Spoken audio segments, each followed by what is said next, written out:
My name is Jarrett, and I am 59 years old. I spent my entire life working hard to give my son everything I never had. Last week, he invited me to an upscale restaurant for my birthday dinner. What should have been a celebration turned into the most humiliating moment of my life when I received a text message from an unknown number. My hands trembled as I read those words that shattered my heart. Before I begin my story, where are you watching from today? Let me know in the comments. And if family betrayal resonates with you, please hit that like and subscribe button. Have you ever had your trust broken by someone you love? The day had started with such promise. My son Andrew had called me earlier that week, insisting we celebrate my 59th birthday at Bellissimo, one of those fancy restaurants downtown, where celebrities and wealthy business people dine. I was surprised by his invitation, since we had grown distant over the past few years, but I was hopeful this meant he wanted to reconnect. I should explain a bit about our history. I raised Andrew alone after my wife Marie died from cancer when he was just 7 years old. Her death devastated both of us, but I had to be strong for my boy. I threw myself into being both mother and father to him, working as a construction manager for over 30 years. Those were long days, often stretching to 60 hours a week or more, but providing for Andrew gave me purpose. The sacrifices were countless. I missed out on having any real social life. My few friendships withered as I turned down invitation after invitation to weekend gatherings or fishing trips, because I had to work overtime or attend Andrew's soccer games. Retirement remained a distant dream even as my body began protesting with aches and pains. I worked through injuries that never quite healed properly, my hands calloused and permanently stained with the evidence of manual labor.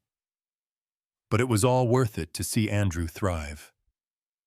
I managed to put him through Westlake Academy, a private school with an excellent reputation.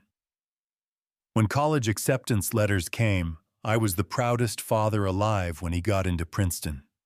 I paid every cent of his tuition without complaint, even when it meant taking a second mortgage on our modest home. After graduation, I helped him with the deposit on his first apartment in the city, wanting to give him a good start in his adult life.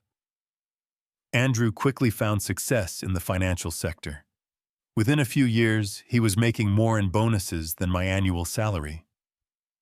He moved into a luxury apartment downtown, started wearing tailored suits, and his circle of friends changed. Suddenly, he was going to charity galas and exclusive clubs with people whose names appeared in the society pages. The gap between our worlds grew wider when he met Sophia 2 years ago. She came from old money, the kind of wealth that is inherited rather than earned.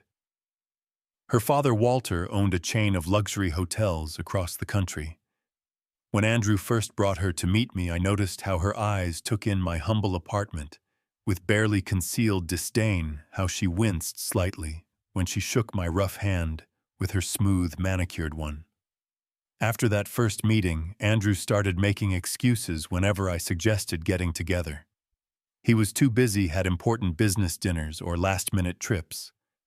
Our regular Sunday phone calls dwindled to brief conversations once a month. That is why his dinner invitation for my birthday felt so special, like perhaps he was reaching out to bridge the growing divide between us. I spent the entire week looking forward to that dinner. I even bought a new shirt, nothing fancy, but nicer than my usual attire. I polished my old leather shoes and trimmed my mustache carefully. As I drove to the restaurant, I rehearsed stories I thought might interest Andrew, practiced asking questions about his life without sounding like I was prying. Bellissimo was intimidating from the moment I pulled up in my 15-year-old truck. The valet gave me a strange look, as if trying to determine whether I was in the right place. The maitre d' similarly assessed me with cool eyes, before reluctantly leading me to the table when I mentioned my son had made the reservation. Andrew was already seated, looking immaculate in what I assumed was an expensive suit. He stood up when he saw me, giving me a quick hug that felt more like a formality than affection. "Happy birthday, Dad," he said, his eyes darting around as if checking whether anyone was watching us. "Thank you, son. This place is really something," I replied, trying to hide how out of place I felt. The conversation was strained from the beginning. Andrew kept checking his phone, responding to messages with rapid typing, before returning his attention to me with what seemed like effort. I tried to fill the awkward silences by asking about his work and Sophia, but his answers were brief and vague. "Everything is fine," he kept saying. "Really busy, though." I noticed people at nearby tables glancing over at us. At first, I thought I was being paranoid, but the looks were unmistakable. Some were curious, others seemed almost amused, and a few were openly disapproving. I discreetly checked my shirt, wondering if I had spilled something without noticing. "Is everything okay?" I asked Andrew, who was again absorbed in his phone. "What?" "Oh yes, everything is fine," he said without looking up. That was when my own phone vibrated in my pocket. I discreetly pulled my phone out, assuming it was a birthday wish from one of my coworkers. Instead, I saw a message from a number I did not recognize. As I read it, I felt a cold wave of shock wash over me. "Get up and go. Do not say anything to your son." I stared at the screen, certain I had misunderstood. Then a second message appeared. "We know who you are. Your presence is making other diners uncomfortable. Leave now, or we will have security escort you out." My hands began to shake so badly I nearly dropped the phone. I looked up at Andrew, who was still focused on his own device, seemingly oblivious to my distress. Around us, I caught more people stealing glances at our table, some whispering behind their hands. A wave of panic crashed through me. My heart hammered against my ribs, and I could feel heat rushing to my face. The elegant dining room with its crystal chandeliers and white tablecloths suddenly felt suffocating. The silverware blurred before my eyes as tears threatened to form. "I need to use the restroom," I managed to say, my voice sounding distant to my own ears. Andrew barely nodded, not even looking up as I pushed my chair back and stood on unsteady legs. I felt dozens of eyes following me as I made my way across the dining room, my work boots heavy on the plush carpet. In the sanctuary of the bathroom, I splashed cold water on my face, trying to regain my composure. When I looked in the mirror, I saw what others must have seen: a man who did not belong.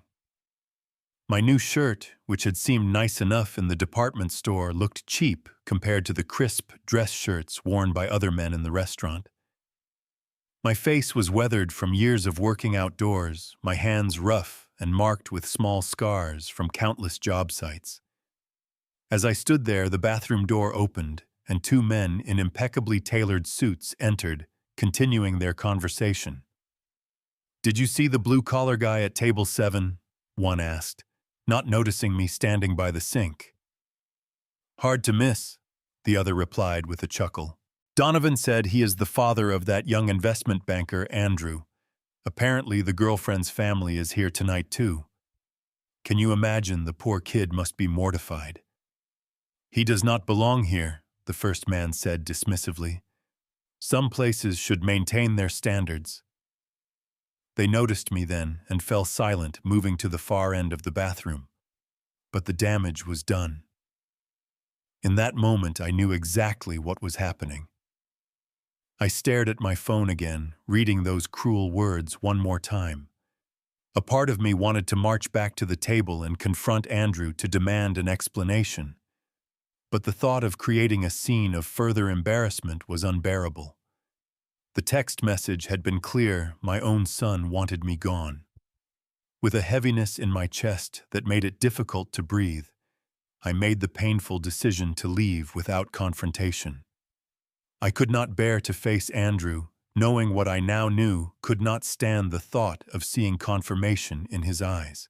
I walked back through the dining room, past tables of people who had judged me unworthy of sharing their exclusive space. Each step felt like walking through quicksand. As I passed our table, Andrew glanced up, a question in his eyes, but I could not stop. I continued walking straight out the front door, ignoring the maitre d's' inquiring look. Once in my truck, the tears I had been fighting finally broke free. I sat there in the parking lot, a 59-year-old man sobbing on his birthday, trying to understand how the son I had sacrificed everything for could treat me with such callous disregard. The drive home was a blur of streetlights smeared by tears and questions without answers. I barely slept that night.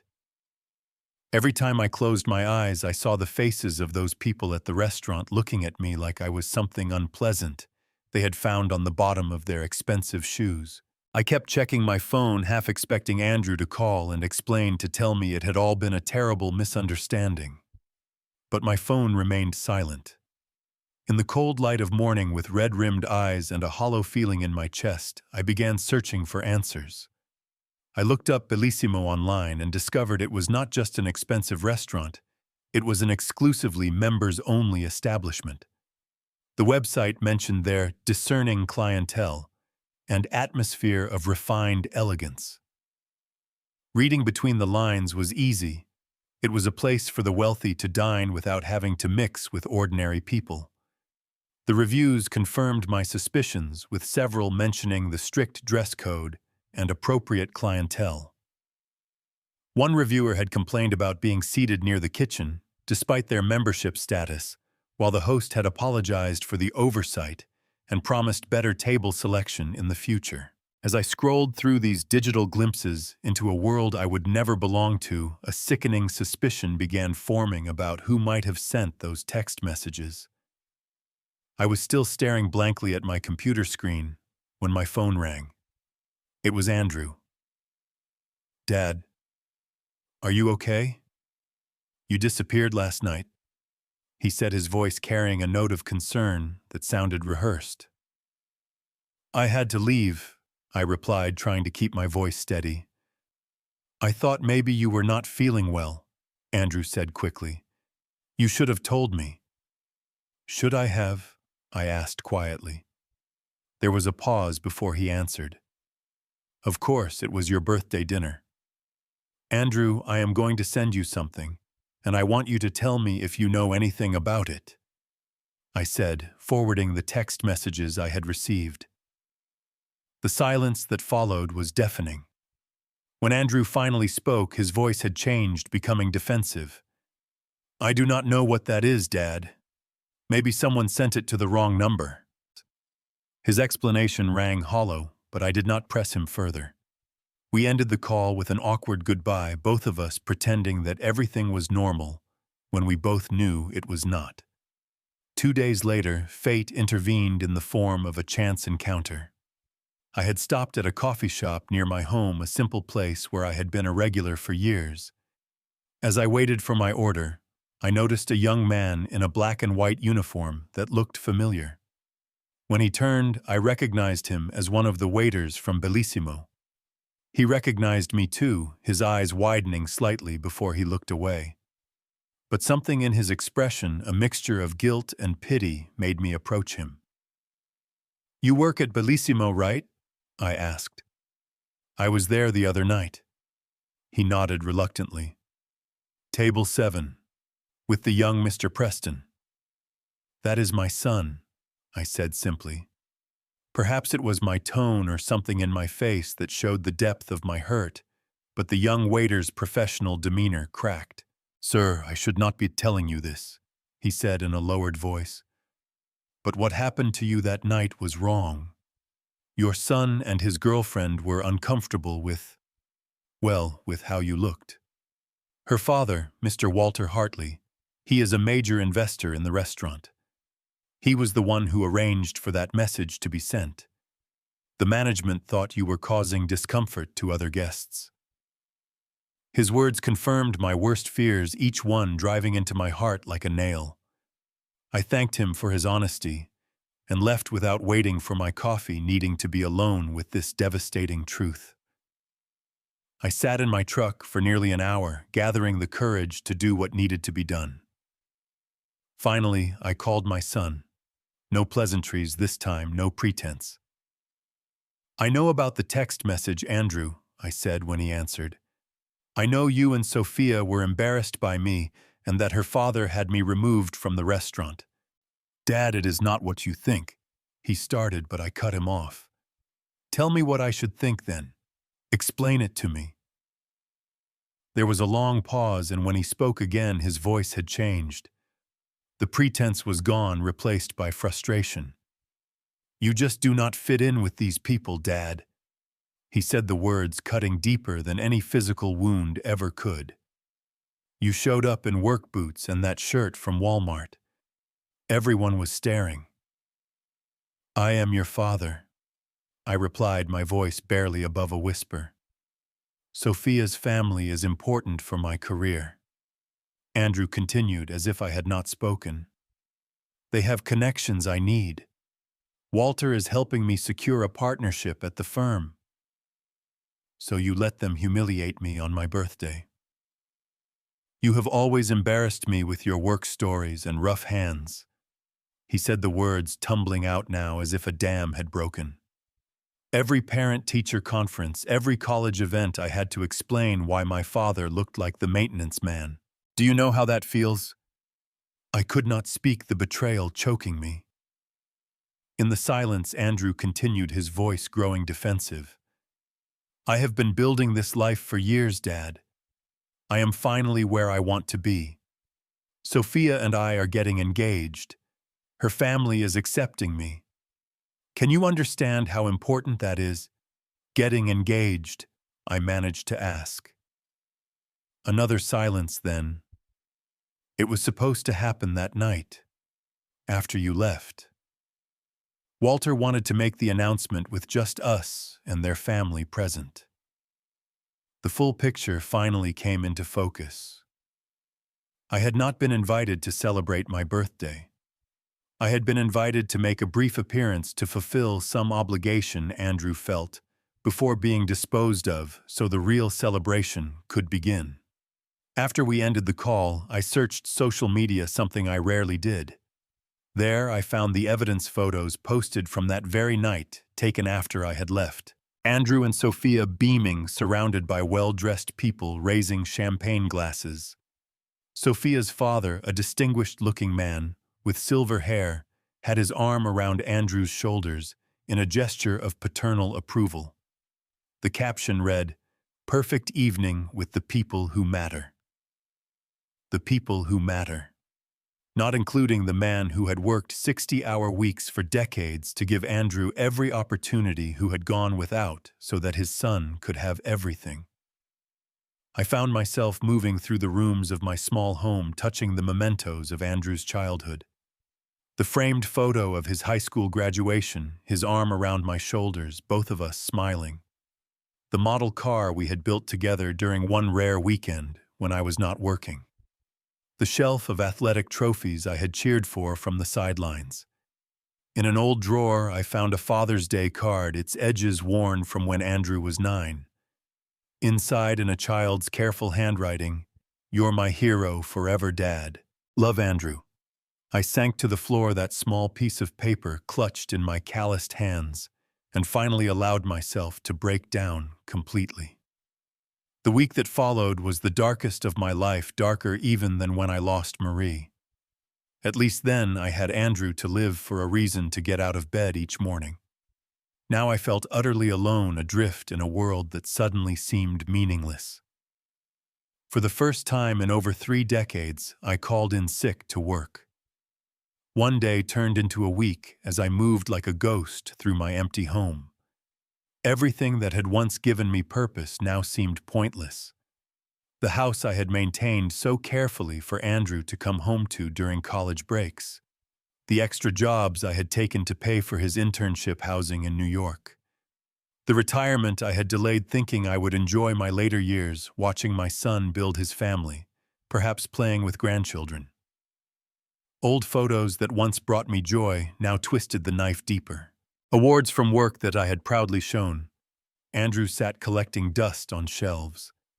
Even cooking meals seemed futile, preparing food for just one person in a kitchen where I had once taught a small boy how to make pancakes on Sunday mornings. The questions haunted me day and night. Was I not good enough? Had I embarrassed him his entire life without realizing it? Despite all the sacrifices, had I somehow failed as a father? The thought that cut deepest was whether Andrew had ever truly loved me, or if I had simply been the provider, the necessary caretaker, until he could escape to a world where he thought he belonged.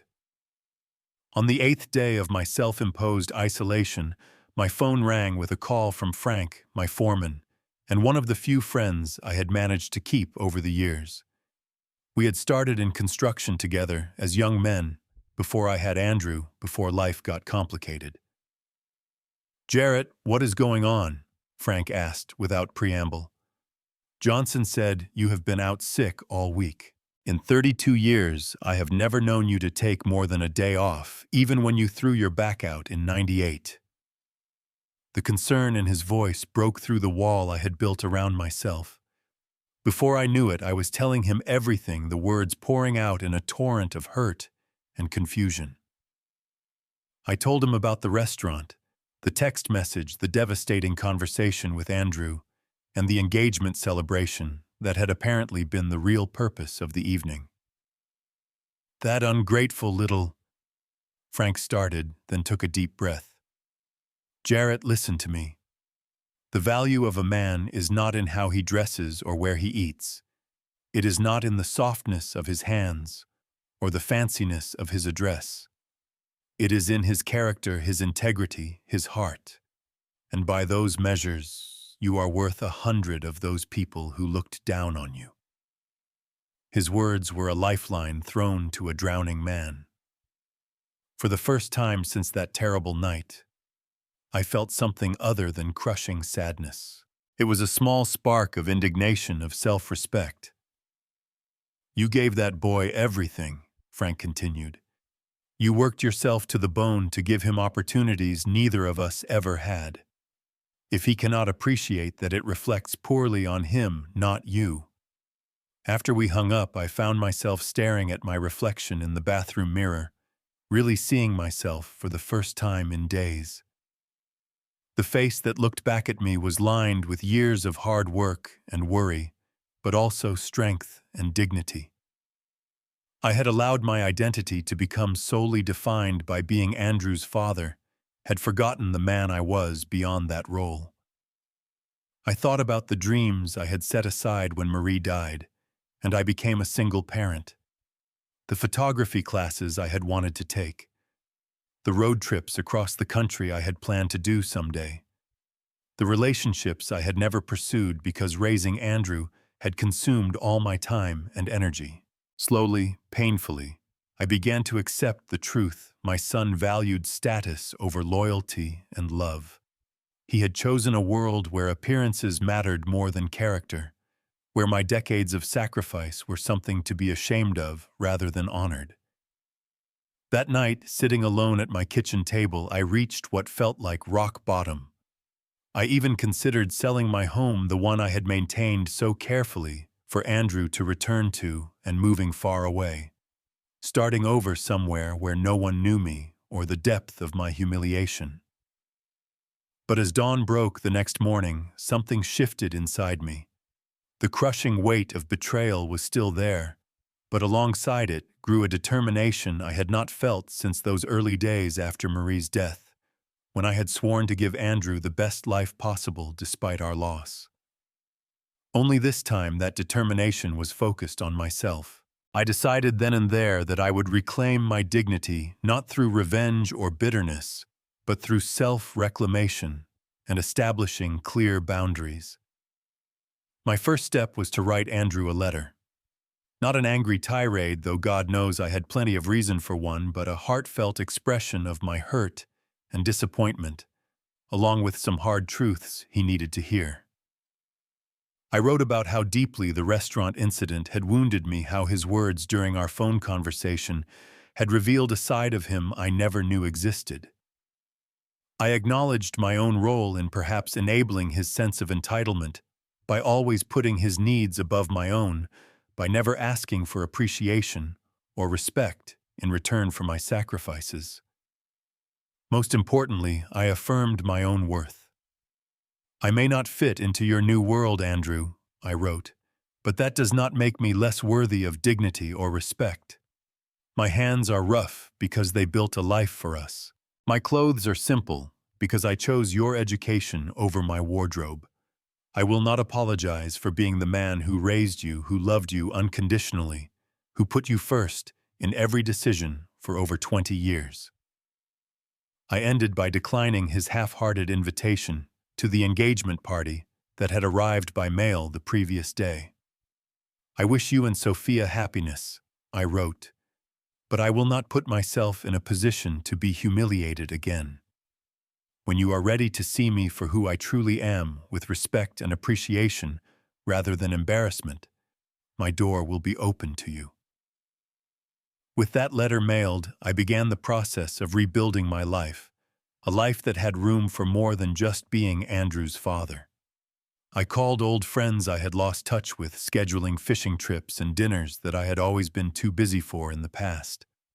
I enrolled in a local community college photography class, finally pursuing the passion I had abandoned when becoming a single parent. The joy I felt when I held a professional camera in my hands for the first time was indescribable, a rediscovery of a part of myself long forgotten. After discussing with my financial advisor, I decided to use a small portion of my retirement savings for something completely self-indulgent, a 2-week photography trip to Yellowstone National Park. Something I had dreamed about for decades, but always put off for someday. I even bought myself some new clothes, not to impress Andrew or his fancy friends, but because I deserved to feel good about myself. Nothing extravagant, just well-made items that fit properly and reflected the self-respect I was cultivating. The most unexpected development came 3 weeks after I sent my letter to Andrew. My phone rang with an unfamiliar number, and when I answered, I heard a female voice I recognized as Sophia's. "Mr. Preston, this is Sophia Hartley," she said, her voice uncertain. "I hope you do not mind me calling. I got your number from Andrew's phone." I remained silent, unsure where this conversation was heading. "I wanted to apologize," she continued. "I just found out what my father did at the restaurant. The text messages. I had no idea, I swear. It was cruel and inexcusable." Her words surprised me, but what came next shocked me even more. "I should also tell you that Andrew has spoken dismissively of you many times," she admitted. "I never challenged him on it, and I am ashamed of that now. Your letter made me see things differently. The man who wrote those words is not someone to be embarrassed by, but someone to admire." I took a deep breath, gathering my thoughts before responding. "Thank you for your honesty, Sophia," I said finally, my voice steady. "I appreciate your call." "Are you going to come to the engagement party?" she asked hesitantly. "No," I replied simply. "I wish you both happiness, but I need to maintain my self-respect." After we hung up, I felt a strange sense of peace. Not happiness exactly, but a calm certainty that I was finally on the right path, one that honored myself, as well as the memory of the father I had tried to be. 6 months passed, bringing changes I never could have imagined on that awful night at Bellissimo. My photography classes led to membership in a local photography club, where I found a community of people who valued creativity and passion over social status or wealth. Among them was Martha, a retired teacher with a quick wit and kind eyes, whose friendship had begun to hint at possibilities beyond companionship. I had returned to work with renewed energy, but also with clearer boundaries. No more 80-hour weeks, no more sacrificing every moment of personal time. My colleagues noticed the change with Frank, commenting that I finally looked alive again, rather than just going through the motions. The photographs from my Yellowstone trip had exceeded my expectations, capturing moments of natural beauty that took my breath away when I reviewed them. When the Community Arts Center announced an amateur photography exhibit, I submitted 3 of my favorites, never expecting they would be selected. But they were, and on the opening night of the exhibit, I stood proudly beside my work, accepting compliments from strangers who had no idea of the journey that had led me to this moment of quiet triumph. That was when I saw him. Andrew standing awkwardly at the entrance to the gallery, looking out of place in his expensive suit among the casual arts crowd. Our eyes met across the room, and after a moment's hesitation, he walked toward me. "Dad," he said, his voice tight, "your photos are really good." "Thank you," I replied, surprised by his presence but determined to maintain my composure. "What brings you here?" He shifted uncomfortably. "Sophia saw the announcement in the local paper. She thought I should come." We moved to a quiet corner away from the other attendees. It was our first face-to-face conversation since that night at the restaurant, and the tension between us was palpable. "I am sorry about what happened," Andrew finally said, though his tone suggested reluctance rather than genuine remorse. "But you have to understand the pressure I was under. Walter has been instrumental in my promotion, and Sophia's family connections are opening doors I could never access otherwise." I studied my son's face, seeing not the little boy I had raised, but a stranger whose values had diverged so far from my own. "I understand more than you think, Andrew," I said quietly. "I understand what truly matters now. It took losing your respect to find my own self-respect." He looked surprised, perhaps expecting anger or pleading for reconciliation. Instead, he found a man who had rediscovered his own worth beyond the role of father. "I will always be your father," I continued, "and I will always love you, but our relationship needs to be based on mutual respect. I will not be someone you are ashamed of, someone to be hidden away when your important friends are around." "Dad, that is not fair," he protested. "Isn't it? You chose the approval of strangers over the dignity of the man who raised you." I replied without anger, simply stating a painful truth. We talked for nearly an hour, clearing the air in ways that were sometimes uncomfortable but necessary. Andrew did not fully admit his wrongdoing, still justifying his actions as necessary for his career advancement, but he seemed to at least recognize the depth of pain he had caused. As he prepared to leave, he asked hesitantly, "Will we see each other again?" "That depends on you," I answered honestly. "My door is open, but on different terms than before. I am no longer just your father, Andrew. I am a man with my own life, my own worth, my own dignity. If you can respect that, then yes, we will see each other again." In the months that followed that conversation, I continued my journey of self-discovery and growth. The initial devastating pain gradually transformed into something unexpected, gratitude for the wake-up call that had forced me to reclaim my identity. I realized that my worth had never been determined by my son's approval or social status. It had always been there in my integrity, my work ethic, my capacity for love and sacrifice. I had simply forgotten to honor it myself. The wisdom I gained through this painful experience was profound. True dignity is not about where you are allowed to sit, but having the courage to stand up for your self-worth. It is not found in the approval of others, but in the quiet certainty of your own value. I also learned that it is possible to love someone deeply while still maintaining healthy boundaries. I had loved Andrew so completely that I had enabled his sense of entitlement, had taught him that my feelings and dignity were less important than his success and comfort.